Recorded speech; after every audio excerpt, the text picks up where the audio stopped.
எப்படி அப்படி எலெக்ஷனில் நிற்க போகிறோம்லாம் சொல்லலாம் என்று நீதிபதி கேட்டிருக்கிறார். அதற்கு பிறகு இந்த வழக்கு 9ஆம் தேதிக்கு ஒத்தி வைக்கப்பட்டு விட்டது. அதனால் கண்டெம்ட் வழக்கு 9ஆம் தேதி போயிடுச்சு.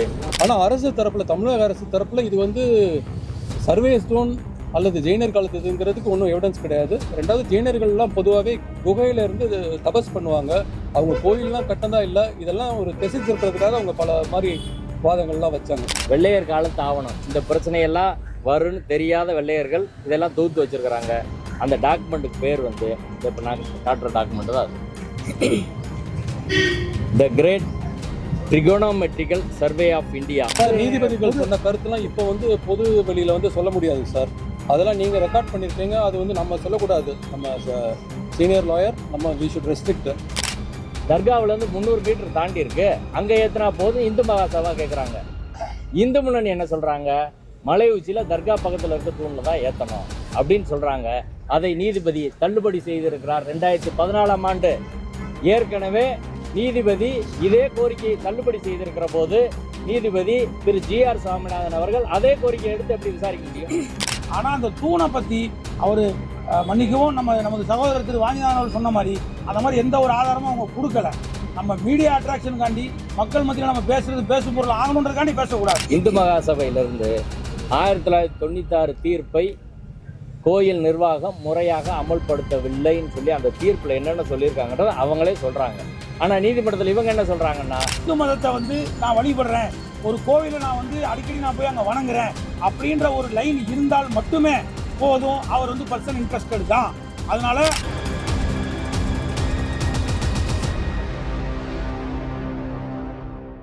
திருப்பரங்குன்றம் கார்த்திகை தீப வழக்கை பொறுத்து மனுதாரர்கள் ராம ரவிக்குமார் உள்ளிட்ட பலரின் சார்பில் விரிவான வாதங்கள் முன்வைக்கப்பட்டது. அந்த வாதங்களில் உயர்நீதிமன்ற நீதிபதிகள் பல்வேறு கேள்விகளை எழுப்பினார்கள். ஏற்கனவே அதில் முதல் கேள்வி, ஏற்கனவே அந்த தூண் என்பது 3ஆக சொல்லப்படுகிறது. ஒன்று கிரானைட் தூண், சர்வே ஸ்டோன், தீபத்தூண் என்று சொல்லப்படும் அந்த தூணில் ஏற்கனவே முன்பு தீபம் ஏற்றியிருந்தால் அதற்கான அடையாளங்கள் இருக்குமே என்ற கேள்வியை நீதிபதிகள் கேட்டார்கள். அதற்கு மனுதாரர்கள் தரப்பில் காலப்போக்கில் அவை அழிந்திருக்கலாம் என்ற ஒரு பதிலை சொன்னார்கள். ரெண்டாவது, அந்த 172 ஏக்கரும் திருப்பரங்குன்ற மலையும் தொல்லியல் துறையால் பாதுகாக்கப்பட்ட இடமாக அறிவிக்கப்பட்டிருக்கிறது. இதே உயர்நீதிமன்றத்தின் 3 நீதிபதிகள் அமர்வின் தீர்ப்பில் ஆடுகோழி வெட்டக்கூடாது என்ற வழக்கில் 3 நீதிபதிகளில் 2 திருப்பரங்குன்ற மலையில் சிக்கந்தர் தர்காவில் ஏதாவது நடவடிக்கை மேற்கொள்ள வேண்டுமென்றால் தொல்லியல் துறையின் அனுமதியை பெற வேண்டும் என்று நீதிபதி திரு விஜயகுமார் அவர்கள் சொல்லியிருக்கிறார்.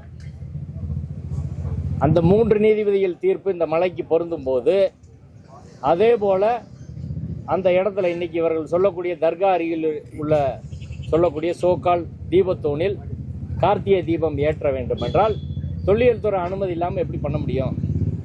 அதற்கு என்ன பதில் சொல்கிறீங்க என்று நீதிபதி கேட்டார். தொல்லியல் துறையை இந்த வழக்கில் பல முறை கூப்பிட்டுக்கிட்டே இருக்கிறாங்க, ஆனால் தொல்லியல் துறை இதுவரை வரவே மாட்டேங்குது. ஒன்றிய அரசின் தொல்லியல் துறையை ஓடி ஒழிகிறாங்கன்னு தெரியல. இதுவரை நீதிமன்றத்தில் வந்து இந்திய அரசின் தொல்லியல் துறை இதான் எங்கள் ஸ்டாண்டுன்னு சொல்ல மாட்டாங்க. விதி 8 தொல்பொருள் சின்னங்கள் பாதுகாப்பு சட்டத்தில் விதி 8ல் பல்வேறு நடவடிக்கைகளுக்கு தடை இருக்கிறது. அங்கே உணவு உண்பது, சமைப்பது உள்ளிட்ட பல்வேறு விஷயங்களுக்கு தடை இருக்கிறது. தொல்லியல் சின்னங்களை டேமேஜ் பண்ணுற வகையில் ஏதாவது நடவடிக்கை இருந்தால் அதையும் தடை, அது அஃபென்ஸ்ன்னு சொல்லியிருக்கிறாங்க என்று வைக்கப்பட்ட வாதத்திற்கு நீதிபதிகள் விளக்கம் கேட்டார்கள். அப்போது நீதிபதி திரு ஜெயச்சந்திரன் அவர்கள் ஒரு கேள்வியை கேட்டார், தீபை ஏற்றினா அந்த தொல்லியல் சின்னம் பாதிக்கப்படுமே, அதுக்கு என்ன சொல்கிறீங்க என்று சொன்னார். அதற்கு மனுதாரர் தரப்பில் ஒரு தெளிவான விளக்கத்தை அவர்கள் வழங்கவில்லை. அடுத்து இடத்தை பொறுத்து தர்கா, அந்த தூண் தர்காவுக்கு எல்லைக்குள்ளே வருதுன்னு சொல்கிறாங்க. ரெண்டாவது, கோயில் அவங்க இடத்துக்குள்ள இது அளந்தா தான் தெரியும் அப்படின்னு சொல்லி ஏற்கனவே ஸ்டாண்ட் எடுத்துக்கிறாங்க. வக்ஃபோர்டு அவங்க இடத்துக்குள்ள வருதுன்னு சொல்கிறாங்க, தர்கா அளந்தா தான் தெரியும்னு சொல்லியிருக்கிறாங்க. இப்படி இருக்கிற போது அது யாருக்கு சொந்தமான இடம்னு எப்படி முடிவு பண்ணுறது, சிங்கிள் ஜட்ஜ் எப்படி முடிவு பண்ண முடியும் என்ற கேள்வியை கேட்டார்கள். அடுத்து, இது கஷ்டம் என்பதற்கான, இது நீண்டகால பழக்கம், அங்கே தீபம் ஏற்றியிருந்த நீண்டகால பழக்கம் என்பதற்கான என்ன ஆதாரம், ராமரவிக்குமார் பெட்டிஷனில் என்ன சொல்லியிருக்காரு என்ற கேள்வியை நீதிபதி அவர்கள் முன்வைத்தார்கள். ராமரவிக்குமார் பெட்டிஷனில் அதில் எதுவுமே தீபத்தூண் என்ற வார்த்தையே இல்லை என்பதை நீதிபதி அவர்கள் கேள்வி சொல்லி இதுக்கு என்ன பதில் சொல்கிறீங்க என்று கேட்டார்கள். தீபத்தூண் என்ற வார்த்தையே ராமரவிக்குமார் பெட்டிஷனில் கிடையாது, அதுக்கு எப்படி சிங்கிள் ஜட்ஜ் ஆர்டர் போட முடியும்? நீதிபதி ஜி.ஆர். சாமிநாதன் அவர்கள் அந்த மனுவை பேஸ் பண்ணி எப்படி ஆர்டர் போட முடியும் அப்படின்னா, அதற்கான பதிலாக நாங்கள் பெட்டிஷனில் சொல்லியிருக்கிறோம், மனுவில் சொல்லலை, பெட்டிஷனில் சொல்லியிருக்கோம் என்று சொன்னார்கள். அதே போல் ஏற்கனவே நீதிபதி திரு வேணுகோபால் அவர்கள், அதுக்கப்புறம் டிவிஷன் பெஞ்சு எல்லாமே சம்மந்தமாக டிஸ்கஸ் பண்ணியிருக்கிறாங்களே, என்ன செய்கிறது, அந்த நீதிபதியில் தீர்ப்பெல்லாம் இருக்குதே என்று கேட்டதற்கு, அதில் சொன்ன இடம் வேற, இதில் சொன்ன இடம் வேற அப்படின்னு சொன்னாங்க. சரி, 1990 உங்களுக்கு பேசிக்கான டாக்குமெண்ட் என்ன அப்படின்னு கேட்குற போது, 1996ஆம் ஆண்டு வந்த 1994 தாக்கல் செய்த வழக்கு நீதிபதி கனகராஜ் அவர்கள் முன்பாக வந்து 1996 தீர்ப்பாகுது.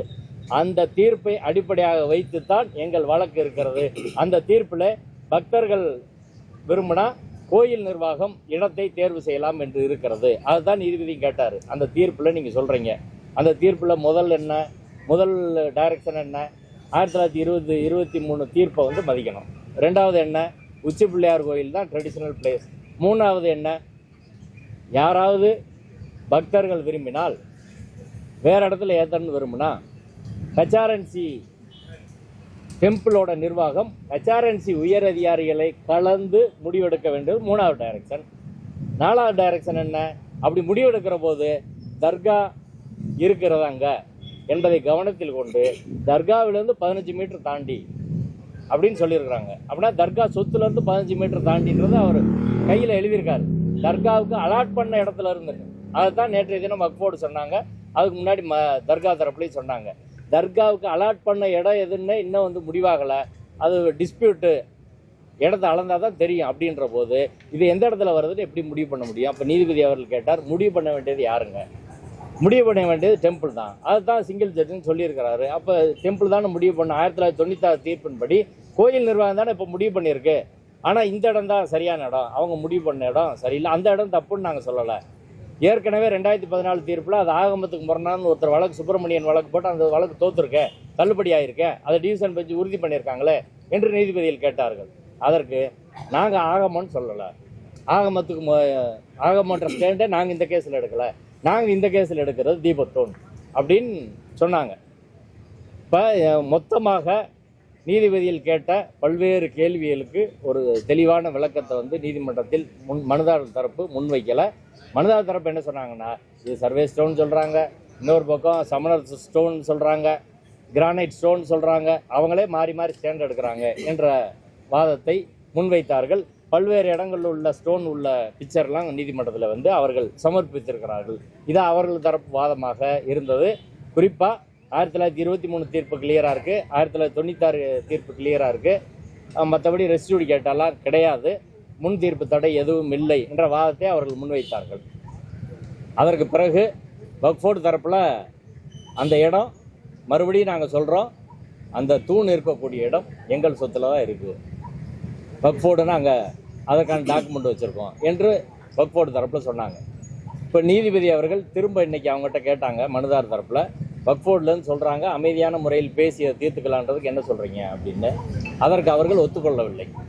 அமைதியான முறையில் பேசி தீர்ப்பது என்பது அது சாத்தியம் கிடையாது, அது காலம் கடந்துருச்சு, இனிமேல் அமைதியான முறையில் பேசுவதற்கான வாய்ப்புன்றது கிடையாது, இது ஒரு டாக்டிஸாக அவங்க டிலே பண்ணுறதுக்காக பயன்படுத்துகிறாங்க. அதனால் சமாதான பேச்சுவார்த்தை அப்படின்றதுக்கு எங்களுக்கு உடன்பாடு இல்லை என்பதை நீதிமன்றத்தில் நேரடியாக தெரிவித்து விட்டார்கள். இறுதியாக வக்ஃபோர்ட்டையும் மூத்த நீதிபதி திரு ஜெயச்சந்திரன் அவர்கள் அதை சொன்னார். அவங்க சமாதானத்துக்கு இல்லைன்னு சொன்ன பிறகு நீங்கள் அதை சொல்கிறதுல ஒன்றும் பாயிண்ட் கிடையாது அப்படின்னு. இறுதியாக அனைத்து சாதி அர்ச்சகர் மாணவர் சங்கம் சார்பாக நான் வாதிட்டு சில ஆவணங்களை நீதிமன்றத்திலே சமர்ப்பித்தோம். குறிப்பாக மனுதார் தரப்பு ராமரவிக்குமார் தரப்பு சில நீதிமன்ற தீர்ப்புகளை அவர்கள் சொன்ன முறையில் சரியா இல்லை, ஃபேக்டை சரியாக ப்ரெசன்ட் பண்ணல, இன்கரெக்டாக இருக்குது என்பதை நாங்கள் நீதிமன்றத்திலே சுட்டி காட்டினோம். 2 விஷயம். ஒன்று, 2014 நீதிபதி வேணுகோபால் தீர்ப்பில் நீதிபதி வேணுகோபால் அவர்கள் தீர்ப்பில் 1996 தீர்ப்பையே சொல்லலை. மூத்த நீதிபதி திரு ஜெயச்சந்திரன் அவர்கள் என்ன கேட்டார்னா, 2014 இந்த பிரச்சனை மலை உச்சியில் ஏற்றணும்னு சொல்லி முடிவாயிருக்கு, நீதிமன்றம் டிஸ்மிஸ் பண்ணியிருக்கு, டிவிஷன் பெஞ்ச் அதை உறுதி செய்திருக்கிற போது நீங்கள் எப்படி திரும்ப ரெஸ்டிடிகேட்டாக வருமே, எப்படி முன் தீர்ப்பு தடை வருமேன்னு கேட்டார். அதற்கு ராமரவிக்குமார் தரப்பில் ஆஜரான வழக்கறிஞர் அதற்கு பிறகு பேசிய மூத்த வழக்கறிஞர் என்ன சொன்னார்னா, 1996 தீர்ப்பை நீதிபதி திரு கனகராஜ் அவர்கள் தீர்ப்பை நீதிபதி திரு வேணுகோபால் அவர்கள் முன்பு யாருமே சமர்ப்பிக்கவில்லை, அதனால் அவர் அதை கன்சிடர் பண்ணவே இல்லை அப்படின்னு சொன்னார். இது தவறான வாதம். நீதிமன்றத்தில் தவறான தகவல்களை சொல்வது என்ற அடிப்படையில் நான் அதற்கு பிறகு ரிப்ளை பேசுகிற போது அதை எடுத்து என்ன அங்கே சொல்லப்பட்டிருக்கு அப்படின்றத நான் நீதிமன்றத்தில் சொன்னேன். அது தர்கா தரப்பில் தாக்கல் செய்த டைப் செட்டில் பக்கம் 272 நீதிபதி திரு வேணுகோபால் அவர்கள் வழங்கிய தீர்ப்பு 4/12/2014 தீர்ப்பு கொடுக்குறாரு. அந்த ரிட் பெட்டிஷன் நம்பர் 19/371/2014. அந்த வழக்கை தொடுத்தவர் அகில பாரத இந்து மகாசபையின் துணைத் தலைவர் கணேசன் என்பவர். அந்த வழக்கில் தற்போது நீதிபதியாக இருக்கக்கூடிய திரு புகழேந்தி அவர்கள் ஸ்பெஷல் ஜிபியாக ஆஜராகிருக்கிறாரு. டெம்பிள் அதில் இருக்கிறாங்க, திருப்பரங்குன்ற இன்ஸ்பெக்டர், எஸ்பி எல்லாம் இருக்கிறாங்க.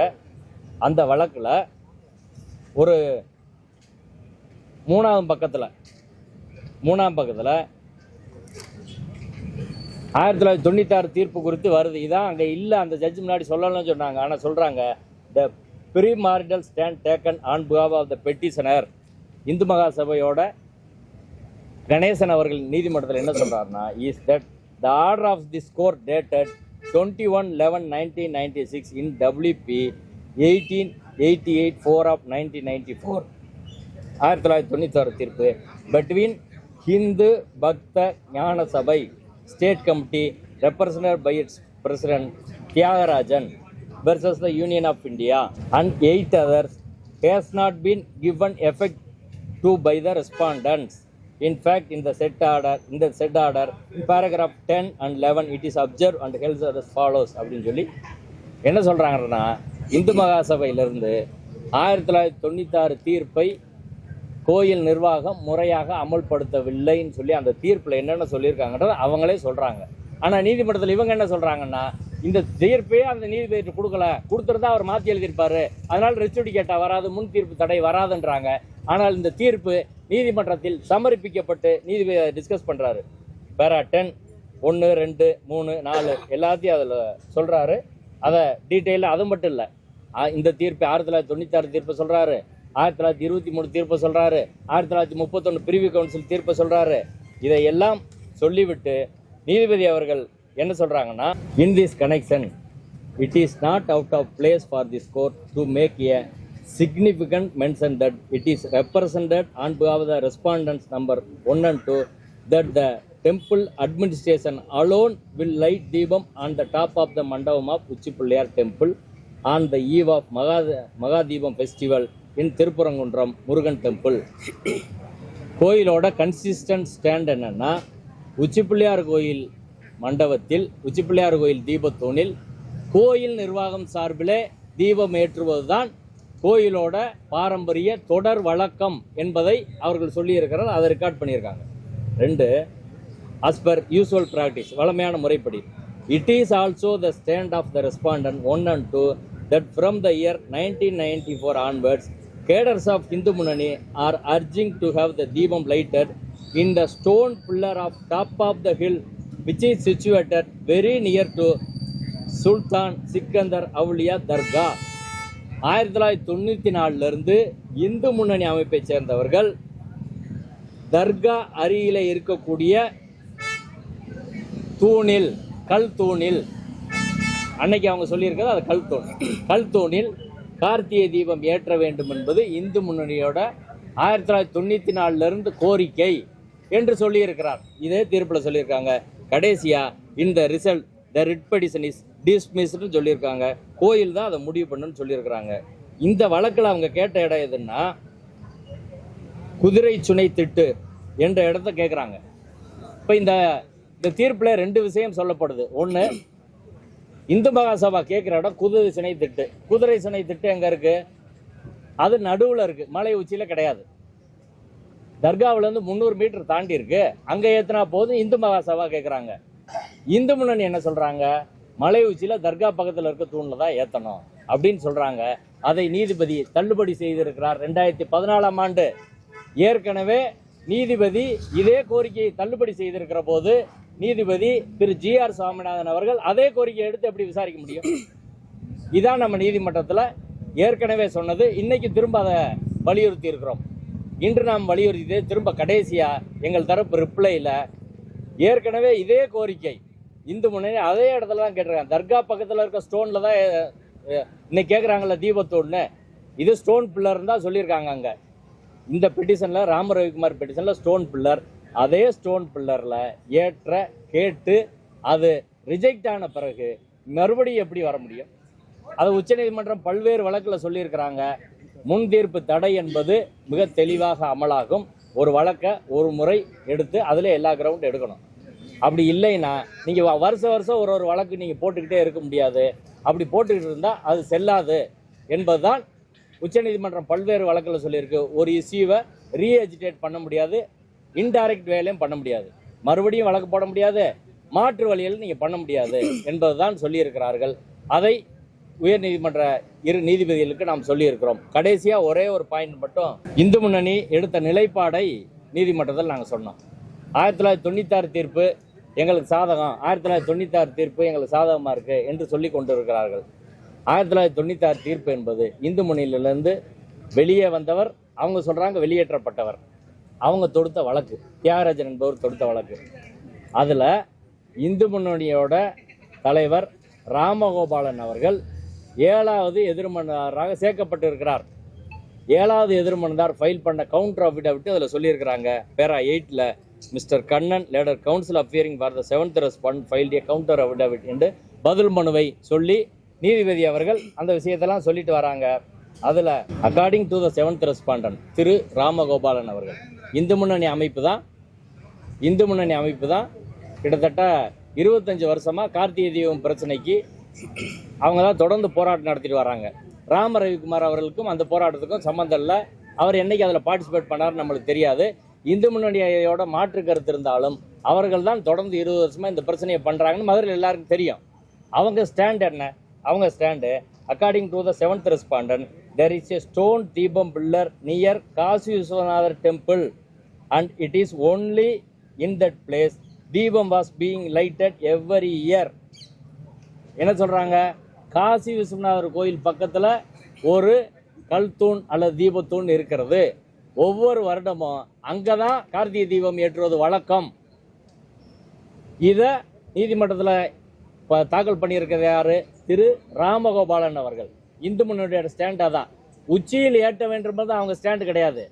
காசி விஸ்வநாதர் கோயில் பக்கத்தில் இருக்கக்கூடிய தூணில் தான் ஏற்ற வேண்டும் அப்படின்னு அவங்க சொல்லியிருக்கிறாங்க. அதுக்கு பிறகு என்ன சொல்லியிருக்கிறாங்க? It is also contended that there can be no judicial interference with the mode and place of worship.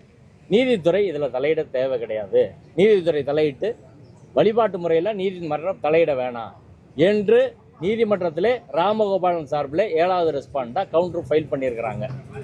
இதுதான் நீதிமன்றத்தில் அவர்கள் சொல்லியிருக்குது. அப்போ இப்போ எத்தனை பிளேஸ் வருது? ஒன்று உச்சி பிள்ளையார் கோயில் மண்டபம், அடுத்து காசி விஸ்வநாதர் கோயில் பக்கத்தில் உள்ள தூணு, அப்புறம் குதிரை சுனை திட்டு, இப்போ தர்கா பக்கத்தில் இருக்க ஒன்று, மலை உச்சின்னு ஒன்று, ஒரு 5 இடங்கள் வருது. இதில் எந்த இடம் வந்து புனிதமானது, எந்த இடத்துல ஏற்றுறதுன்னு யார் முடிவு பண்ண முடியும்? நாளைக்கு இன்னொரு பக்தர் வருவார், இந்த இடத்துல வேணாம், இன்னொரு இடம் தள்ளி ஏற்றுங்க அப்படின்னு சொன்னால் அதை கேட்க முடியுமா? அது கேட்க முடியாது. அப்போ நீதிமன்றத்தில் பல்வேறு நிலைப்பாடுகள் 1996 எடுக்கப்படுது என்பதை இன்று நீதிமன்றத்தில் நாங்கள் சுட்டி காட்டினோம். இறுதியாக நீதிமன்றத்தில் நாங்கள் ஒரு டைப் செட் வந்து தாக்கல் பண்ணோம். அந்த டைப் செட்டில் வந்து 2 விஷயம் குறிப்பிடப்பட்டு இருக்கிறது. அந்த 2 விஷயம் என்னென்னா, அதாவது இந்திய சர்வே துறை 1899 வெளியிட்ட ஆவணம். அந்த ஆவணத்தில் name of station or point அப்படின்றதுல டிஸ்கிரிப்ஷன் கொடுத்துருக்காங்க, டிஸ்ட்ரிக்ட் கொடுத்துருக்காங்க, latitude, longitude, height of station எல்லாமே சொல்லியிருக்கிறாங்க. அதில் சிக்கந்தர் மலையில் ஒரு சர்வே ஸ்டேஷன் இருக்கிறது என்பதை 1899 வெள்ளையர் காலத்து ஆவணம். இந்த பிரச்சனையெல்லாம் வரும்னு தெரியாத வெள்ளையர்கள் இதெல்லாம் தொகுத்து வச்சுருக்கிறாங்க. அந்த டாக்குமெண்ட்டுக்கு பேர் வந்து இந்த இப்போ நான் காட்டுற டாக்குமெண்ட்டு தான் அது.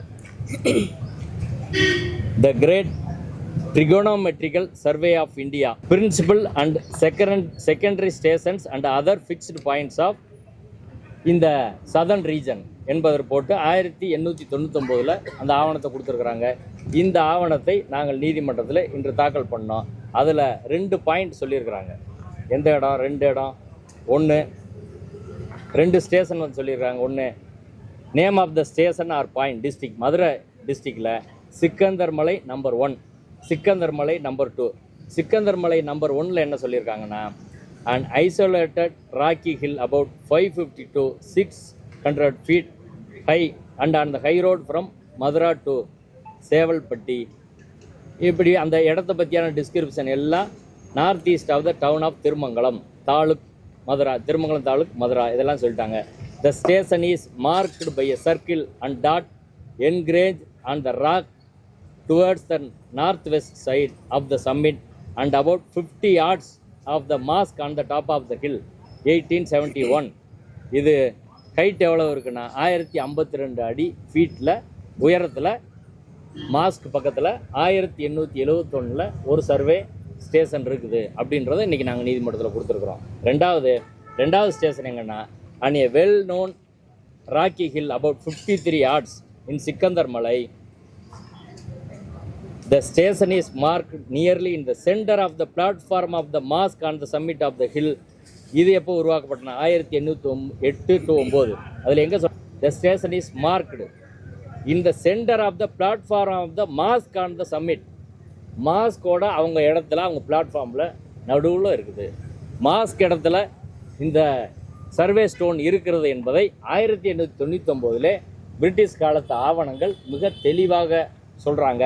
இதை நாங்கள் இன்றைய தினம் நீதிமன்றத்தில் கொடுத்துருக்கிறோம். அடுத்து அவங்க மட்டும் இல்லை, நமது ஒன்றிய அரசு 2022 அப்துல் ஜப்பார் என்பவர் ஒரு ஆர்டிஐயில் மனு கேட்க சொல்கிறார். இதான் அவர் அனுப்பின மனு.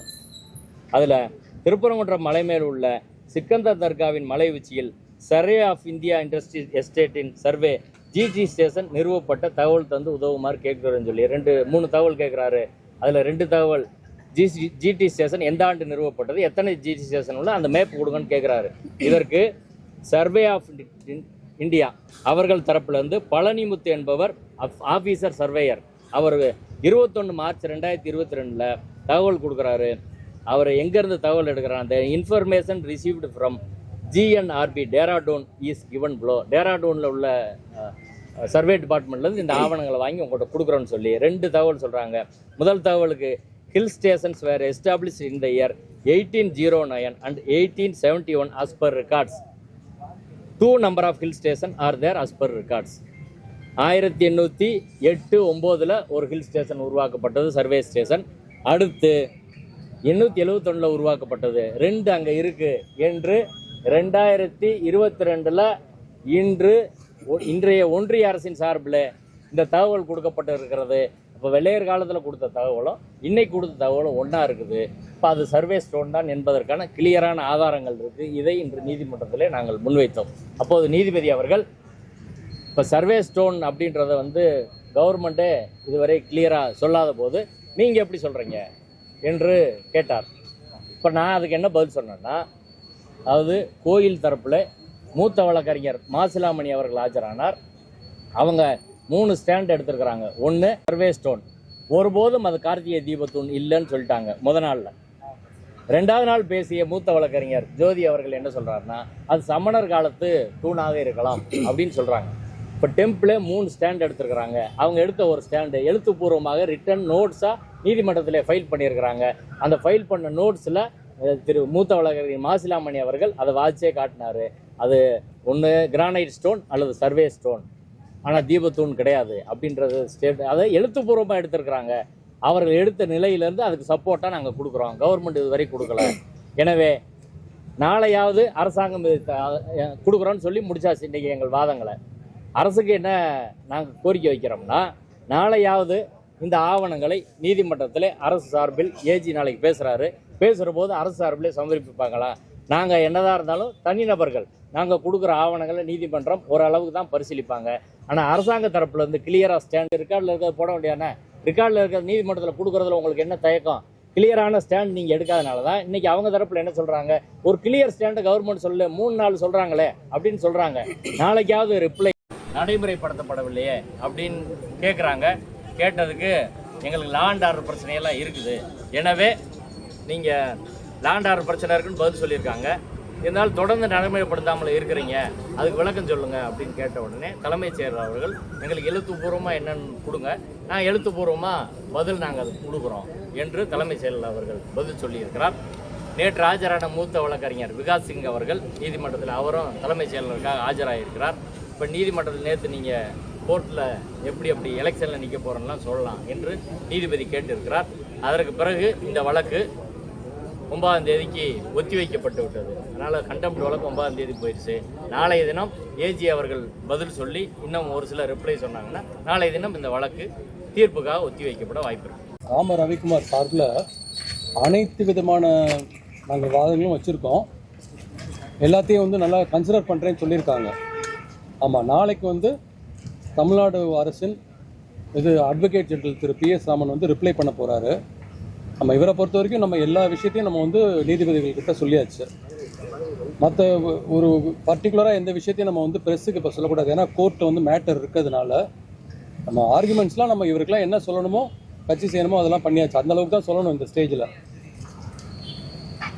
இல்லை இது பண்ணோம் அது பண்ணோம் இப்படி இருக்காங்க அப்படி இருக்காங்கங்கிறது இந்த ஸ்டேஜில் வராது. கேஸ் முடிஞ்சு தீர்ப்பு வந்ததுக்கப்புறம் நம்ம எல்லாமே சொல்லலாம். அதாவது நாங்கள் எல்லாத்தையுமே நடத்திட்டு இப்போ இது இறுதியாக முருகன் கையில் விட்டாச்சு. அதுதான் நாங்களும் அவரும் பேசிக்கிட்டு வந்தது வெளியில். ஆமாம், அந்த தூண் இருக்குது, அந்த தூண் இருக்கிறதுக்கூடிய எவிடன்ஸ் எல்லாமே கோர்ட்டில் கொடுத்தாச்சு. நீதி அரசர்கள் 2 பேருமே அதை பார்க்குறேன்னு சொல்லியிருக்காங்க சார். வீடியோ எதுவும் ப்ளே பண்ணி காமிச்சிருக்கு. ஒரு வீடியோ ப்ளே பண்ணுறேன்னு சொன்னோம். அதை நீங்கள் கோர்ட்டுக்கு பென்ட்ரைவாக கொடுத்துருங்கன்னு சொன்னாங்க. அது மாதிரி கொடுத்தாச்சு. அந்த ஹில்ஸை ஃபுல்லாக எடுத்து கம்ப்ளீட்டாக எல்லா பொசிஷனையும் தெளிவாக்குற மாதிரி ஒரு வீடியோ கொடுத்துருக்கோம். வேறு ஏதாவது அதை உத்தரவு போடுறதுக்கு முன்னாடி பார்த்துட்டே உத்தரவு. ஆமாம்மா, உத்தரவு போடுவாங்க. அதுக்கப்புறம் அவங்களே நீதியரசர்கள் தரப்புலேயே கூட யாரையும் நியமிப்பாங்க இந்த மலையை அளக்கிறதுக்கெல்லாம். நம்ம அதெல்லாம் அவங்க என்ன பண்ணுவாங்கன்னு நம்ம இன்றைக்கி நம்ம சொல்ல முடியாது. அது ஃபுல்லாக அவங்களோட ப்ரெரோகேட்டிவ், அவங்களோட உரிமை, நீதியரசர்களோட உரிமை. மலையை சர்வே பண்ணுறது சம்மந்தமாக எதுவும் பேசியிருக்காங்க? இல்லை, அது மாதிரி ஒரு ஐடியா இருக்குது. பட் அது மாதிரி எதுவும் அவங்க எங்களுக்கு இப்படிதான் பண்ணுவோம் அப்படின்னு சொல்லலை. இந்த வழக்கு மேல்முறையீட்டு மனு விசாரணையில் அரசு தரப்பு வாதங்கள்லாம் பார்க்கும்போது நீங்கள் எப்படி சார் பார்க்குறீங்க? ஒரு மனுதாரர் தரப்பு வழக்கறிஞர் அரசு அப்படின்னா அரசு, HRNC, அதாவது அறநிலையத்துறை, போலீஸு எல்லாருமே மனுதாரர்களுக்கு விரோதமாக தான் ஒரு ஸ்டாண்ட் எடுக்கிறாங்க. கோயிலுக்கே விரோதமாக ஸ்டாண்ட் எடுக்கிறாங்க. இந்த மாதிரி ஒரு தீபத்தூணே இல்லைன்னு தான் அவங்களோட ஸ்டாண்டு. அது வரைக்கும் நாங்கள் சொல்லலாம்.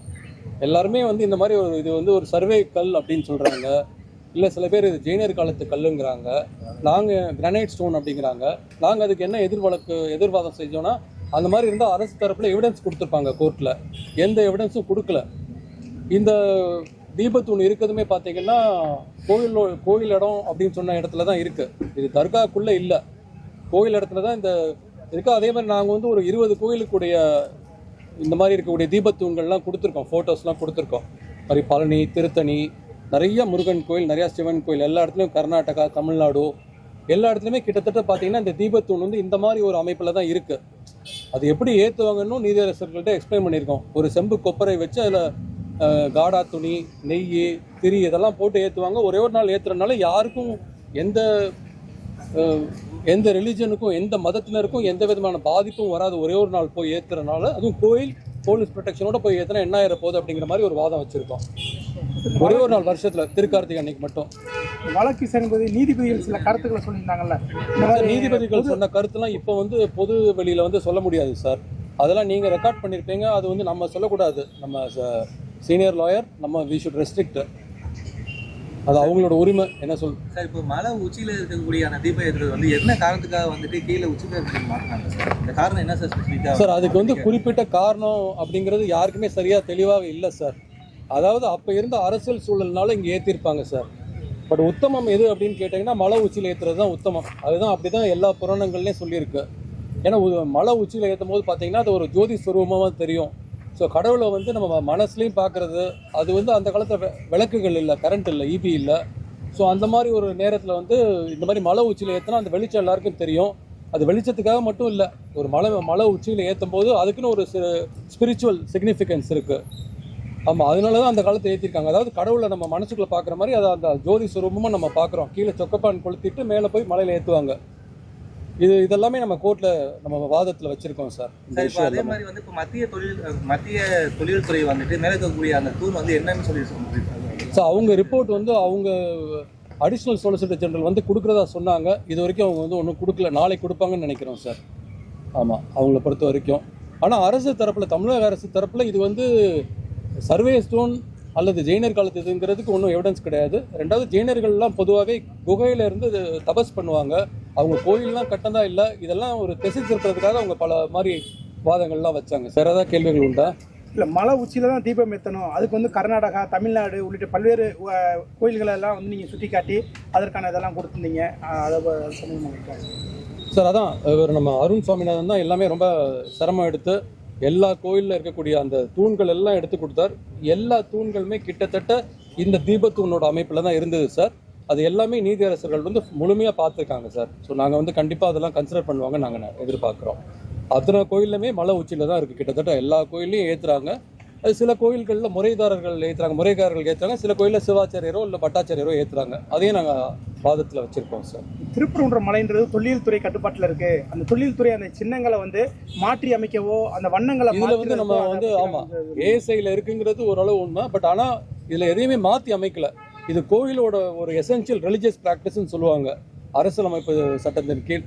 அந்த கோயிலோட ஒரு எசென்ஷியல் விளக்கேற்றுறதுங்கிறது கார்த்திகைக்கு எல்லாருக்கும் பொதுவாக தமிழர்களுக்கு எல்லாமே தெரியும். அது ரொம்ப ஒரு முக்கியம் வாய்ந்தது. அதை மட்டும்தான் சொன்னமே எவ்வளோ இது எந்த யாரையும் பாதிக்காதுன்னு சொல்லியிருக்கு சார். அதே மாதிரி இப்போ நீதிபதி என்ன சொல்லியிருக்காருன்னா, இந்த வழக்கு சமரசத்துக்கு வாய்ப்பே இல்லை அப்படின்னு சொல்லியிருக்காரு கடைசியா. இல்லை, நீதி அரசர்கள் சமரசம் பண்ண முயற்சி சொன்னாங்க.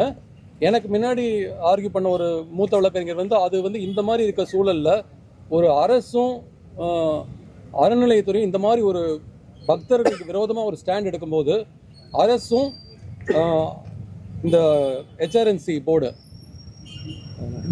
இந்து சமய அறநிலையத்துறை மற்றும் மாஸ்கோ வக்ஃபு தர்கா, இவங்களை வச்சா நியாயம் கிடைக்காது அப்படிங்கிறத எனக்கு முன்னாடி பேசின மூத்த வழக்கறிஞர் ரொம்ப தெளிவாக சொல்லிட்டார். அதனால் இதில் சமரசத்துக்கு ஒன்றும் வாய்ப்பு கிடையாது. ரெண்டாவது, எங்களோட உரிமைகள்லாம் தெளிவாக இருக்கும்போது சமரசத்துக்கு போக வேண்டாங்கிறது அவரோட கருத்து. ஏன்னா 1920 தீர்ப்புலேயே தெளிவாக இருக்குது. 96 மறுபடியும் அதை ஊர்ஜிதம் பண்ணதுக்கப்புறம் இதுக்கு அப்புறம் திருப்பி எதுக்கு சமரசத்துக்கு? நம்மளுக்கு ஒரு உரிமை இல்லைன்னா கெஞ்சி போய் கேட்கணும் சார்.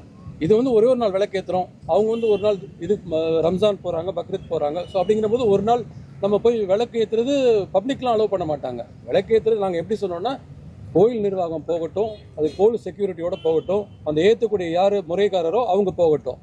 இது மட்டும்தான் சொன்னோம். ஒரே ஒரு நாள் வருஷத்தில் ஒரே ஒரு நாள் இது மாதிரி ஏற்றுங்க. ஒரு இது கூட பண்ணலன்னா அப்புறம் அரசு எதுக்கு சார்? இதுக்கு கூட லா அண்ட் ஆர்டர் ப்ரொடெக்ஷன் கொடுக்கலாம் அப்படிங்கிறதும் ஆர்கியூ பண்ணியிருக்கு சார்.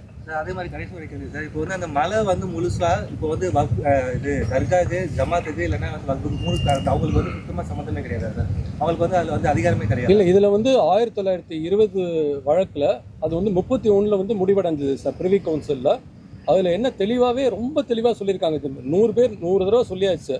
அவங்களுக்கு நெல்லித்தோப்பு 33 சென்ட்டும் அந்த தர்கா இருக்க இடமும், அதுக்கப்புறம் அந்த நெல்லித்தோப்புலேருந்து தர்காவுக்கு போகிற படியும் அவங்களுக்கு சொந்தம்னு சொல்லியிருக்காங்க சார். அதே மாதிரி நாங்கள் ஒரு வாதம் வச்சோம். அவங்க வந்து இந்த மாதிரி எங்களை நெல்லித்தோப்புலேருந்து தர்காவுக்கு போகிற வழி யூஸ் பண்ணி நீங்கள் வந்து இந்த தீபத்தூணுக்கு போக முடியாதுன்னு சொல்லி ஒரு குற்றச்சாட்டு வச்சாங்க. அதுக்கு நாங்கள் சொன்னோம், இப்போ இவங்க கோயில் நிர்வாகம் பார்த்தீங்கன்னா அவங்க தான் 450 அடியில் இருக்கு. இந்த அடிவாரத்துலேருந்து இந்த நெல்லித்தோப்புங்கிறது 450 அடியில் இருக்கு. இந்த மலையோட உச்சி வந்து 1048 அடி. ஸோ நீங்கள் 450 அடிக்கு நீங்கள் வந்து நாங்கள் தான் எங்களோட படிகள் சொல்லி நீதியரசர் விஜயகுமார் வந்து இப்போ சொல்லியிருக்காரு ஏற்கனவே ஒரு தீர்ப்பில். அந்த எங்களுக்கு சொந்தமான உங்களை படிகளை நீங்கள் யூஸ் பண்ணுறீங்க 450 அடிக்கு, ஆனால் கொஞ்சம் தூரம் எங்களை விட மாட்டீங்களா அந்த படி அப்படின்னு சொல்லி ஒரு வாதம் வச்சிருக்கு சார் கோர்ட்டில். ஆமாம், அது ஏன்னா அது வந்து கொஞ்சம் தான் வரும்.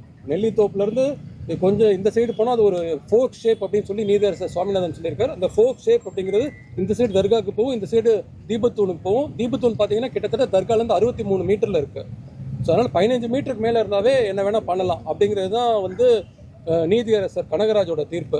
இது வந்து 63 மீட்டரில் இருக்குது சார். இதனால் யாருக்குமே ஒன்றும் பாதிப்பு இல்லை. அதனால தான் நான் கடைசியாக நாங்கள் சொல்லும்போது கூட சொன்னோம், இது வந்து ஒரு வழக்கு தானே, இதை ஏற்ற விடுங்களேன், இதில் என்ன ஆயிரப்போகுது அப்படிங்கிறது. இது வந்து இவ்வளோ பெரிய பூதாகரமான பிரச்சனையும் கிடையாது. யாருக்கும் அவங்களும் பாதிக்க போகிறதில்ல, இவங்களுக்கும் பாதிப்பு ஏற்பட போகிறதில்ல. மீடியா இவங்களுக்கு, கோர்ட்டு, வக்கீல் இவங்களுக்கு தான் இது ஒரு பெரிய விஷயம். இதனால் ஒரு வழக்கு சார். அதனால் இது எந்த மதத்தையும் புண்படுத்தாது, மற்ற இது மாதிரி கிடையாது சார். அதே மாதிரி ஆர்கியூமெண்ட்ல இது வந்து பழமையான பழக்க வழக்கம், அதை மீட்டெடுக்கிறதுக்காக தான் நாங்கள் அதை வந்து பண்ணிக்கிறோம்ன்ற மாதிரி சொன்னீங்க. அதே மாதிரி அரசு தரப்பு இவங்கெல்லாம் வந்து இதை வந்து ஒரு உரிமையில் நீதிமன்றத்தை கொண்டு போற மாதிரி வந்து இவங்க அதான் சொன்னாங்க சார். அதுக்கு தான் சொல்லிட்டு ஏற்கனவே உரிமையில் நீதிமன்றம் இந்தந்த பகுதி யார் யாருக்கு சொந்தம், அந்த மலையே முருகனுக்கு தான் சொந்தம் சொல்லியாச்சு. இந்த குறிப்பிட்ட பகுதிகள் தவிர, நெல்லித்தோப்பு தர்கா படிகள் தவிர மற்ற ஏரியாலாம் முருகனுக்கு தான் சொல்லி தெளிவாக சொல்லியாச்சு சார். தெளிவாக சொன்னதுக்கப்புறம் அதுக்கப்புறம் அதில் ஒன்றும் சார் இப்போ என்னோட வீடு அப்படி முடிவாயிருச்சு சார். ஒரு பெரிய இடம் இருக்கு, ஒரு கிரவுண்டு, அதில் ஒரு மூலையில் ஒருத்தர் கொடுத்தாச்சு. மீதி இடத்துல நான் என் வீட்டில் எப்படி வேணா இருக்கலாம்ல சார். நான் ஒரு யாரையோ உள்ளே விட்டேன் ஒருத்தரை, ஒவ்வொருத்தரையும் நான் அவர்கிட்ட போய் பர்மிஷன் கேட்க வேண்டாம் இல்லையா? அதே மாதிரி கவர்மெண்ட்டும் அந்த மாதிரி தடுக்க முடியாது. இதுதான் தீர்ப்போட வெரி சிம்பிள் கேஸ் சார் இது. பட் பல விதமான வாதங்கள் செஞ்சு இதை ஒரு பெரிய கேஸ் ஆக்கிட்டாங்க. இல்லை 1/2 மணி நேரத்துக்குள்ளே எல்லாம் நீங்களே புரிஞ்சுக்குவீங்க சார். ஜட்ஜுங்களும் பாவம், அவங்களும் கஷ்டப்பட்டு 3 நாள் தான் விசாரிச்சுக்கிட்டு இருக்காங்க. ஏன்னா எல்லாத்தையும் கேட்கலன்னா அப்புறம் நாளைக்கு கேட்கலன்னு சொல்லுவாங்கன்னு ஒரு குற்றச்சாட்டு வரும். நீதியரசர்களும் அதுக்கு முழுமையாக வந்து இது மாதிரி இந்த அவங்களோட பொறுமையெல்லாம் வந்து ரொம்ப நம்மலாம் உட்காரவே முடியாது சார். அவ்வளோ நேரம் அவ்வளோ கஷ்டப்பட்டு விசாரிச்சாங்க சார். இது வரைக்கும் இப்போ யாரெல்லாம் சார் தங்கள் தரப்பு வாதங்களை முன் வச்சிருக்காங்க?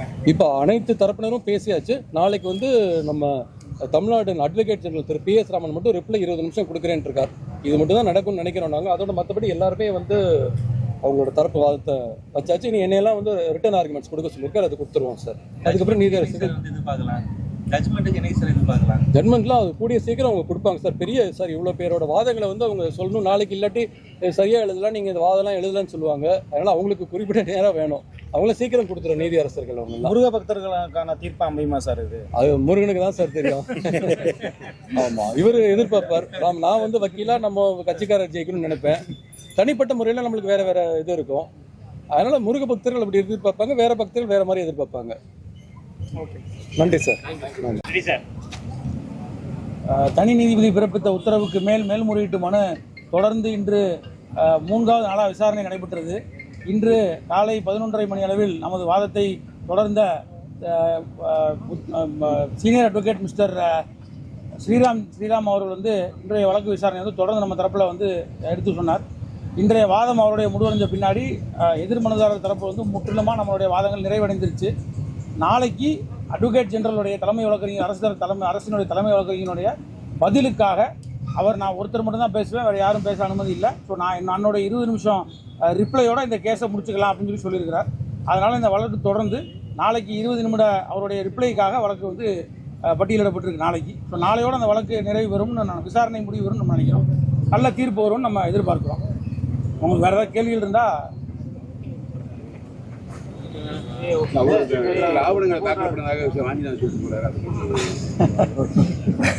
அதாவது நம்ம கோர்ட்டில் விரிவாக ஆர்கியூ பண்ணணும். நம்மளுடைய கட்சி என்னன்றதை நம்ம கோர்ட்டில் ஆவணங்களை வச்சு அது என்னன்றதை உள்ளே ஆர்கியூ பண்ணணும். உள்ளே என்ன ஆர்கியூ பண்ணுன்றதை நம்ம ஒரு குறுகாக ஒரு ஷார்ட்டாக ஒரு பப்ளிக்கு நம்ம சொல்லுவோம். அதை மாற்றி பண்ணக்கூடாது. அதனால் நான் ரொம்ப சுருக்கமாக இன்றைக்கி அவங்க கொடுக்கக்கூடிய சப்மிஷன்ஸை மட்டும் சம்மரைஸ் பண்ணிடுறேன் லைட்டாக. நம்ம ஸ்ரீராம் சார் இன்றைக்கி ஆர்கியூ பண்ணும்பொழுது ஃபஸ்ட்டு பாயிண்ட்டாக ஆல்டர்னேட்டிவ் அப்பீல் ரெமடி இருக்குது. இதில் செக்ஷன் 63E ஆஃப் HRNC ஆக்டில் இந்த மாதிரி ஈஓனுடைய உத்தரவுக்கு மேலே நீங்கள் மேல்முறையீட்டுக்கு போயிருக்கலாம், நீங்கள் வந்து ஆர்டிகல் 226 ரிட் பெட்டிஷன் போட்டிருக்க வேண்டிய அவசியம் இல்லை அப்படின்னு ஒரு முதல் பாயிண்ட்டாக அரசு தரப்புலேருந்தும் ஹெச்ஆர்என்சி தரப்புலேருந்து எடுத்து வச்சுருந்தாங்க. அதுக்கு இன்றைக்கி நம்ம பதிலளிக்கும் போது இன்றைக்கி இந்த வழக்கு விசாரணையின் போது ஹெச்ஆர்என்சிக்கான சீனியர் கவுன்சில் அப்பீராக இருக்காங்க, இஓக்கு சீனியர் கவுன்சில் அப்பீராக இருக்காங்க, டெம்பிள் மேனேஜ்மெண்ட்டுக்கு தனியாக அப்பீராக இருக்காங்க, அட்வொகேட் ஜெனரல் ஸ்டேட்டுக்கு வந்திருக்கார், கலெக்டர், கமிஷனர். ஸோ எல்லா பேருமே அப்பீராக இருக்காங்க அவங்களுடைய சீனியர் அட்வொகேட்ஸ் மூலமாக. அவங்க எல்லாம் எடுத்து வைக்கக்கூடிய வாதம் என்னென்னா, ஒருத்தர் இது தீபத்தூணே இல்லைன்றாரு, ஒருத்தர் இதை வந்து கிரனைட் கல்லுன்றாரு, ஒருத்தர் இது வந்து சர்வே ஸ்டோனுன்றாரு, ஒருத்தர் வந்து சமணனுடைய ஒரு அடையாளம்ன்றாரு, ஒருத்தர் அதெல்லாம் தாண்டி போய் இது வக்ஃபு ப்ராப்பர்ட்டின்றார், இது வந்து இப்போ தர்கானுடைய ப்ராப்பர்ட்டின்றார். ஸோ ஒவ்வொருத்தரும் இந்த மாதிரியான ஒரு பதில்கள் சொல்லும் பொழுது இவங்க கிட்ட போய் நான் அப்பீல் போட்டா எனக்கு அங்கே என்ன நியாயம் கிடைக்கும்? இதை தான் நீங்கள் ஒரு ரொம்ப அழகாக ரொம்ப தெளிவாக நீங்கள் இதை முன் வச்சார். ரெண்டாவது பாயிண்ட்டாக கவர்மெண்ட் தன்னுடைய நிலையை வந்து எவ்வாறு இந்த கேஸில் செயல்படுதுன்றதை ரொம்ப அழகாக எடுத்து வச்சார்.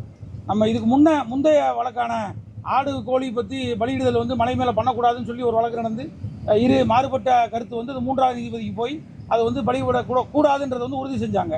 ஸோ அந்த வழக்கில் அரசு வாதாடும் பொழுது இந்த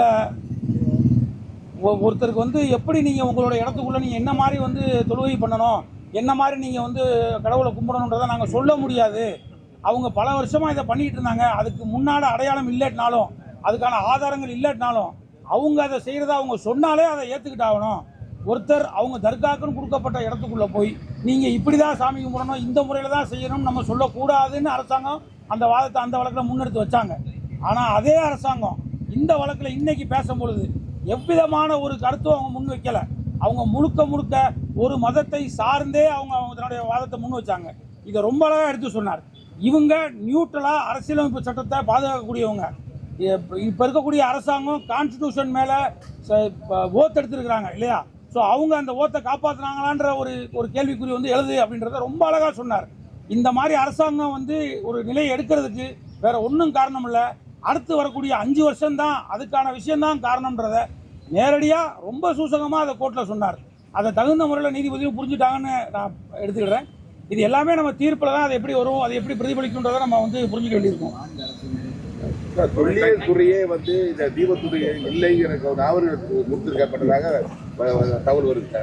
தொல்லியல் துறையிலிருந்து இப்போ வரைக்கும் எந்த ஆவணமும் கொடுக்கப்படலை. இதில் ரொம்ப தெளிவாக இருக்கும். அவங்க கோர்ட்டில் ஸ்பெசிஃபிக்காக கொஸ்டின் கேட்டாங்க. ஏஎஸ்ஐ அதாவது ஆர்கியாலஜிக்கல் சர்வே ஆஃப் இந்தியா உங்களுடைய ஸ்டாண்ட் என்ன அப்படின்னு கேட்கும் பொழுது அவங்க இதில் பதில் சொல்லக்கூடிய பொசிஷனில் முதல்ல இல்லை, அவங்களோட ரெக்கார்டு அவைலபிளாக இல்லாதனால. ஸோ அவங்க வந்து நாங்கள் என்ன ஏதுன்றதை கேட்டுட்டு தான் நாங்கள் தெளிவாக படுத்த முடியும். இப்போதைக்கு எங்ககிட்ட அது சம்மந்தப்பட்ட தெளிவான விஷயங்கள் இல்லை. அவங்க வந்து நோட்டிஃபிகேஷன் கொடுத்துருக்காங்க, இந்த முழு மலையும் சர்வே செய்யப்பட்டு இது அத்தனையும் வந்து ஏஎஸ்ஐ ஆர்கியாலஜிக்கல் சர்வே ஆஃப் இந்தியாவுடைய கட்டுப்பாட்டில் இருக்குன்றத நோட்டிஃபிகேஷன் கொடுத்துருக்கதை முன்னுரைச்சாங்க. ஆனால் அந்த தூணை பற்றி அவர் மன்னிக்கவும் நமது சகோதரர் திரு வாஞ்சிநாதன் அவர் சொன்ன மாதிரி அந்த மாதிரி எந்த ஒரு ஆதாரமும் அவங்க கொடுக்கல. நம்ம மீடியா அட்ராக்ஷனுக்காண்டி மக்கள் மத்தியில் நம்ம பேசும் பொருள் ஆகணுன்றதுக்காண்டி பேசக்கூடாது. கோர்ட்டில் உண்மையிலே என்ன நடந்துச்சோ அதை தான் நம்ம வெளியே சொல்லணும். வேற எதுவும் தீர்ப்பை தள்ளுபடி செய்யப்பட்ட வழக்கை வீட்டு எப்படி எடுக்க முடியும்னு சொல்றாரு. தண்ணி எப்படி தீர்ப்பு வழங்க முடியும், தீர்ப்பு ஏற்றலாம்னு சொல்றாரு. அதாவது முழுமையாக வந்து ஏற்கனவே இந்த வாதம் வந்து தனி நீதிபதியான திரு ஜி.ஆர். சுவாமிநாதன் அவர்கள் முன்னிலைப்படுத்தப்பட்டது. இப்பையும் 2 அமர்வுகள் கொண்ட திரு ஜெயச்சந்திரன் அவர்கள், திரு ராமகிருஷ்ணன் அவர்கள் முன்னாடி இதே வாதத்தை எடுத்து வைக்கப்பட்டது. பேசின அத்தனை சீனியரும் இதுக்கான பதிலை கொடுத்துருக்காங்க. மீண்டும் நம்ம தீர்ப்பில் இதுக்கான பதில் என்னன்றதை நம்ம தெரிஞ்சுக்க போகிறோம். அதை நீதிமன்றம் ஏற்றுக்கிட்டாங்களா ஏற்றுக்கலைன்றதை நம்ம தெரிஞ்சுக்க போகிறோம். சரி, மக்கள் அவர் ரொம்ப தெளிவாக அவர் குழப்பக்கூடாதுன்ற ஒரு காரணத்துக்காக அதை ரொம்ப எவ்வளோ ஷார்ட்டாக சொல்ல முடியுமோ அவ்வளோ ஷார்ட்டாக சொல்கிறேன். 1920 யாருக்கு எந்த இடம்னு சிறப்பாக வகிக்கப்பட்டது. The entire hill belongs to the Thiruparankundram Devasthanam அப்படின்றது முழுமையாக சொல்லப்பட்டுருச்சு. Except the occupied portion of the Nellithoppu என்ற இடம் 33 சென்ட். அங்கே இருந்து மேலே போகக்கூடிய படிக்கட்டுகள் தர்கா அப்படின்ற உச்சியில் இருக்கக்கூடிய அந்த மலைப்பகுதி இருக்குது. மலைன்றது ரெண்டு உச்சத்தை கொண்டு வந்து ஒரு பெரிய உச்சம், ஒரு சிறிய உச்சம். அந்த பெரிய உச்சத்தின் மேலே தான் அந்த தர்கா இருக்குது. ஸோ 1920 ஜட்மெண்ட்டில் இந்த the Nellithoppu and 33 cents of Nellithoppu and the stairs leading to dargah அப்படின்றத மட்டும்தான் அவங்களுக்கு வகைப்படுத்தப்பட்டிருக்கு.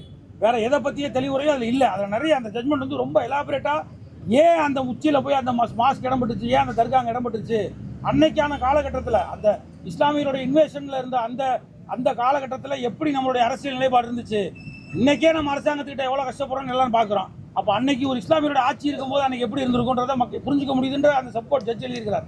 தன்னுடைய தீர்ப்பில் ரொம்ப தெளிவாக சொல்லியிருக்கிறார். இது முடிஞ்சதுக்கு அப்புறமா வரக்கூடியது 1996 தீர்ப்பு. 1994 வழக்கில் திரு கனகராஜ், ஜஸ்டிஸ் கனகராஜ் அவர்கள் வந்து 93ல இருந்து ஒவ்வொரு முறையும் கார்த்திகை தீபம் ஏற்றும் போதும் என்ன மாதிரியான பிரச்சனை நடக்குது, ஒவ்வொரு முறையும் அந்த கடைசி நிமிஷத்தில் வந்து நீதிமன்றத்தினுடைய உத்தரவு அடிப்படையில் தான் ஏற்றப்படுது அப்படின்றதையும் தெளிவுபடுத்தியிருக்கிறார். அவர் கடைசியாக சொல்லும் பொழுது நான் ஆபரேட்டிவ் போர்ஷனில் 4 டைரக்ஷன் கொடுக்குறாரு. அதில் கன்வீனியன்ட்டாக 3வது போர்ஷன் அவர்களுக்கு டைரக்ஷனை அரசாங்கம், HRNC, EO எல்லாருமே மறைக்கிறாங்க. அதில் ரொம்ப தெளிவாக அவர் சொல்லியிருக்கிறார்.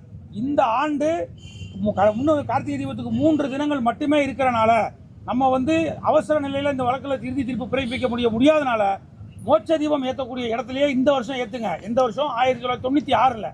ஆனால் அதுக்கு அடுத்து இருக்கக்கூடிய 3வது டைரக்ஷனில் இனி வரும் காலங்களில் பக்தர்களின் கோரிக்கைக்கு ஏற்ப அந்த கோயில் மற்றும் அந்த கார்த்திகை தீபத்தை பற்றின இருக்கக்கூடிய நம்பிக்கை இருக்கக்கூடிய அந்த பக்தர்களுடைய கோரிக்கைக்கு ஏற்ப, தேவைகளுக்கு ஏற்ப அறநிலைத்துறை முடிவெடுக்கணும். மலையின் எந்த பகுதியில் கேட்டாலும், அது அவங்க எந்த பகுதின்ற மீன்ஸ் அவங்க என்டையர் ஹில் அவங்க இது பண்ணுறாங்க, அவங்களுடைய போர்ஷன் ஆக்கியபிலிட்டி இல்லாதது. அதில் எங்கே கேட்டாலும் நீங்கள் இதை பரிசீலனை பண்ணி உத்தரவு பிறப்பிக்கணும்னு போட்டிருந்தாங்க. It is a order which has never been challenged by anybody. இதே அரசாங்கம் அதில் பார்ட்டி, இதே HRNC அதில் பார்ட்டி, இதே EO அதில் பார்ட்டி, அவங்க தர்கா அவங்க பார்ட்டி அதில். இவங்க யாருமே அந்த வழக்கை வந்து மேல்முறையீடு செய்யப்படலை. ஸோ இதில் வந்து ஃபர்தராக அவங்க அப்பீல் போகலைன்னா அந்த உத்தரவு வந்து உறுதி செய்யப்பட்டதாக தான் வந்து சட்டத்தில் கொள்ள முடியும். ஸோ அந்த ஆர்டர் அடிப்படையில் அடுத்து ஒவ்வொரு வருஷமும் 97, 98, 99, 2000 வரிசையாக வந்து ஒவ்வொரு ஆண்டும் இந்து முன்னணி சார்பாக கோரிக்கை வைக்கப்படுது. அங்கே அந்த மேலே இருக்கக்கூடிய தீபத்தூள் அந்த தீபத்தை ஏற்றணும்னு அரசாங்கம் அதை அனுமதிக்கிறது இல்லை. ஒவ்வொரு முறையும் அதுக்கான ஆர்ப்பாட்டங்களோ கண்டன விஷயங்களோ கூட்டங்களோ நடத்தி இந்து முன்னணி அதை செஞ்சுட்டே தான் இருக்குது. ஒவ்வொரு ஆண்டும் அதுக்கான வழக்கும் பதிவு பண்ணப்பட்டிருக்கு. ஸோ 2014 அதில் ஒவ்வொரு 2014ஆம் ஆண்டு திரு வேணுகோபால் அவர்கள் முன்னாடி அப்பாடிப்பட்ட ஒரு வழக்கு வந்து அவர் விசாரணைக்கு வரப்படுது. அவர் வந்து பல்வேறு விஷயங்களை அவருடைய கவனத்துக்கு கொண்டு போனாலும் கூட அவர் ஒரே ஒரு பாயிண்ட்ல தான் அந்த வழக்கை டிசைட் பண்றாரு. நீங்க மனுதாரரான நீங்கள் வந்து இந்த இந்த ரைட்டை ஒரு மேண்டமஸ்ன்ற ரிட்டை போட்டிருக்கீங்க. இந்த மேண்டமஸ்ன்ற ரிட்டை நீங்க கோர்ட்ல கேட்கணும்னா உங்களுக்கு ஒரு லீகல் ரைட் இருக்கணும். அந்த லீகல் ரைட் இருந்தால் தான் நீங்கள் அதை கேட்க முடியும். கேட்கறதுக்காக மட்டுமே மேண்டமஸ் தர முடியாதுன்ற லோக்கஸ் ஸ்டாண்டி அப்படின்ற ஒரே பாயிண்ட்ல தான் அந்த வழக்கு தள்ளுபடியாகப்பட்டது. அதை எதிர்த்து மேல்முறையீடு போகும்போது நீதிபதிகள் திரு கல்யாண சுந்தரம், திரு பவானி சுப்ராயன் அவர்கள் அடங்கிய அமர்வு அந்த வழக்கை விசாரிக்கிறாங்க. அவங்களுடைய தீர்ப்புல முதல் 2 வரிகளில் அவங்களுடைய after considering the arguments of both the parties அப்படின்னு அவங்க ஜட்மெண்ட் டிக்டேட் பண்ற அந்த முதல் 2 லைன்லயே பர்சன் இன்ட்ரெஸ்டட்ல ஆட்டோமேட்டிக்கா இவங்க வருவாங்க. Section 6 subclause 15 of the HRNC act which explains யாரெல்லாம் பர்சன் இன்ட்ரெஸ்டட். ஒரு மதத்தை, அதாவது இந்து மதத்தை வந்து நான் வழிபடுறேன், ஒரு கோவிலை நான் வந்து அடிக்கடி நான் போய் அங்கே வணங்குறேன் அப்படின்ற ஒரு லைன் இருந்தால் மட்டுமே போதும், அவர் வந்து பர்சன் இன்ட்ரெஸ்டட் தான். அதனால அவர் முழுமையா ஒரு ரிட்பெட்டிஷனை மெயின்டைன் பண்ணலாம்னு ஹோல்டு பண்ணிட்டாங்க. அவங்க டிஸ்மிஸ் பண்ண வேறு காரணங்கள் என்னன்னா, அந்த வழக்கில் தர்கா பார்ட்டியா சேர்க்கப்படலை. ஸோ அதுக்காக நான் ஜாயின்ட் ஆஃப் நெசசரி பார்ட்டிஸ்ல அந்த வழக்கு டிஸ்மிஸ் செய்யப்படுதுன்னாங்க. 2வது ஆகம சாஸ்திரத்துக்கு எதிராக இருக்குன்னு சொல்லியிருந்தாங்க மோட்ச தீபத்தில் ஏற்றுற இடம் அப்படின்னு. அதுக்கான தகுந்த ஆதாரங்கள் பிறப்பிக்கப்படலை அப்படின்னு சொல்லி அவங்க இந்த பாயிண்ட்டுக்கும் இப்போ நம்ம நடத்துகிற வழக்குக்கும் எவ்விதமான சம்பந்தமும் கிடையாது. ரெஸ் ஜுடிகேட்டான்ற பாயிண்ட்ல இது வரவே வராது. இது கன்ஸ்ட்ரக்டிவ் ரெஸ் ஜுடிகேட்டாவா அல்ல ப்ராப்பர் ரெஸ் ஜுடிகேட்டாவான்னு 2 பாயிண்ட்லையுமே இன்னைக்கு நம்மளோட சீனியர் ஆர்கியூ பண்ணும்போது திரு ஸ்ரீராம் அவர்கள் வந்து உச்சநீதிமன்ற தீர்ப்புகளை வழிகாட்டி முழுமையாக நம்ம அதுக்கான வாதத்தை ஏற்படுத்தியிருக்கோம். திருப்பி பேசி மக்களை குழப்ப நிலையை அடைய வேணாம். இதில் நம்ம மூலம் ஒரு தெளிவுக்கு வருவோம். இந்த வழக்கானது நம்மளுடைய 1996 தீர்ப்பின் அடிப்படையில் ஏற்பட்டப்பட்ட ஒரு உரிமையை நிலைநாட்டுவதற்காக மட்டுமே தான் தாக்கல் செய்யப்பட்டுள்ளது. அதில் தனி நீதிபதி அவர்கள் இது உரிமை மட்டுமல்ல, கோயிலுடைய இடம் சம்பந்தமான அந்த உரிமையை சேர்த்து உள்ளானது. இப்போ சிங்கிள் ஜட்ஜ் என்ன சொல்றாரு, உங்களுடைய இடங்க அது 1920 இது மலையினுடைய இடம்னு சொல்லிட்டாங்க, உங்க இடத்துல நீங்க ஏத்துறதுல என்னங்க பிரச்சனை இருக்கு, நீங்க போய் ஏத்துங்கன்னு சொல்றாரு. 1920 இருக்கக்கூடிய தீர்ப்பை மிகவும் எளிமையை தெளிவுபடுத்துறாரு, உறுதிப்படுத்துறாரு. அதை சொல்லும் போது அதை எதிர்த்து HRNC எப்படி அப்பீல் போட முடியும்னே தெரியல. அந்த எக்ஸிகூட்டிவ் ஆபீசர் டெம்பிள் எப்படி அப்பீல் போறாருன்னு தெரியல. நமக்கு ஒரு நல்ல விஷயம் நடந்தா அதை எதிர்த்து நம்ம மேல்முறையீடு போவோமா? எனக்கு இந்த அடிப்படையான விஷயங்களே புரியலங்க இந்த வழக்குல. இது போன்ற இன்னும் என்னென்ன விசித்திரங்கள் நம்ம சந்திக்க போறோம்னு தெரியல. இப்போதைக்கு இந்த மாநில அரசு தன்னால முடிஞ்ச அளவுக்கு இதை செயல்பட விடாம தடுக்கிறதுக்கான வேலையை பார்த்துருக்காங்க. நம்மளோட எல்லா வாதங்களையும் நீதிமன்றத்தில் எடுத்து வச்சிருக்கோம். தீர்ப்புக்காக காத்திருப்பாங்க, நல்ல தீர்ப்பு வரும் நம்ம நினைக்கிறோம். ஒரே ஒரு கொஸ்டின் சார், 1920 ஆண்டுக்கு பிறகு ஆங்கிலேய காலத்திலேயே வந்து தர்காவுக்கு வாதம் தர்காவுடைய இடம் வந்து தர்காவுக்கு சொந்தமான இடம்னு ஆங்கில காலத்துல ஒரு சாட்டரை காமிக்கிறாரு எல்லாத்துக்கு முன்னாடி. சிக்கந்தர் மலைன்னு அழைக்கப்படுது. சிக்கந்தர் மலை சொல்லி அழைக்கப்படுது சொல்றாரு. எனக்கு உங்க கேள்வியை முழுசா உள்வாங்கிட்டேனே. இப்போ நம்ம வந்து 2 சின்ன விஷயங்கள் பார்ப்போம். நான் அப்புறமா உங்களுக்கு நோட் சர்க்குலேட் பண்ணுறேன், கோர்ட்டில் கொடுத்த நோட்டை சர்க்குலேட் பண்ணுறேன். ஆனால் இஸ்லாமியருடைய இன்வேஷன் இந்தியாவில் எப்போ வந்துச்சு? நம்மளுடைய ஆன்மீகம்ன்றது எந்த வருஷத்துல தான் இருக்குது? ஆனால் நம்ம எல்லாரும் ரொம்ப பெருமையாக பேசிக்கிறோம், உலகத்திலே தொட்டு மொழி வந்து நம்மளோட தமிழ் மொழின்னு சொல்கிறோம். அந்த தமிழ் மொழி எப்போ தோன்றுச்சோ அப்போலேருந்தே இந்த பக்தி ஆன்மீகம்ன்றது இருக்குண்ணா. இது எல்லாருக்கும் நம்ம தெரிஞ்சது தான். அப்போ அவங்க வந்த காலகட்டம் எப்போ? நம்மளுடைய தமிழ் இலக்கியங்கள் இருந்தது எந்த கட்டம்? அப்போ எப்படின்னா இதை நம்ம பேசுறது? அவர் கேட்கக்கூடிய ஒவ்வொரு கேள்வியும் நம்ம பதில் சொல்லிட்டு இருந்தா நம்மளால எந்த வேலையும் பார்க்க முடியாதுன்னா, இது வாதம் அல்ல, தர்க்கம். இது அதுக்கு நம்ம பதில் சொல்லவே முடியாது என்றைக்குமே.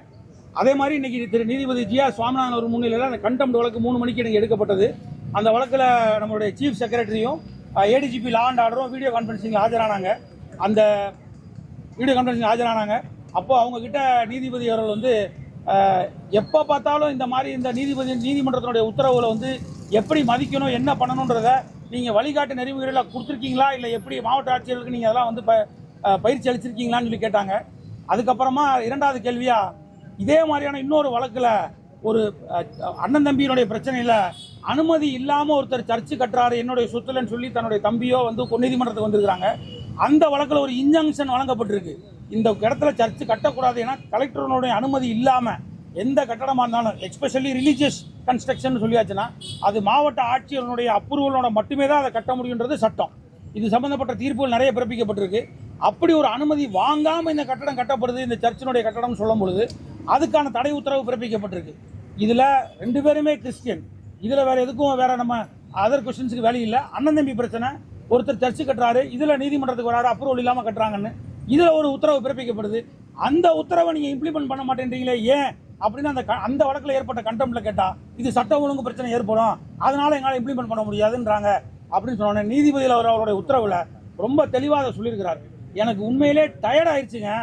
எந்த கேஸை கேட்டாலும் எப்போ உத்தரவு அமல்படுத்துக்குன்னு சொன்னாலும் சட்ட ஒழுங்கு பிரச்சனை. அது ஏன் சட்ட ஒழுங்கு பிரச்சனை? மித்த மதத்துக்குன்னா உடனுடனே வந்துடுது, உடனே அதில் வந்து அது அவங்களுக்கு சாதகமாக செயல்படுது. மித்த மதம் ஒரு சாராராக செயல்படுத்த போது மட்டும் அதுக்கான பதில் எப்பயுமே வரமாட்டேங்குது. ஏன் அரசாங்கம் இப்படிப்பட்ட நிலை எடுக்குதுன்றதையும் அவங்க கேள்வியாக கேட்டிருக்காங்க.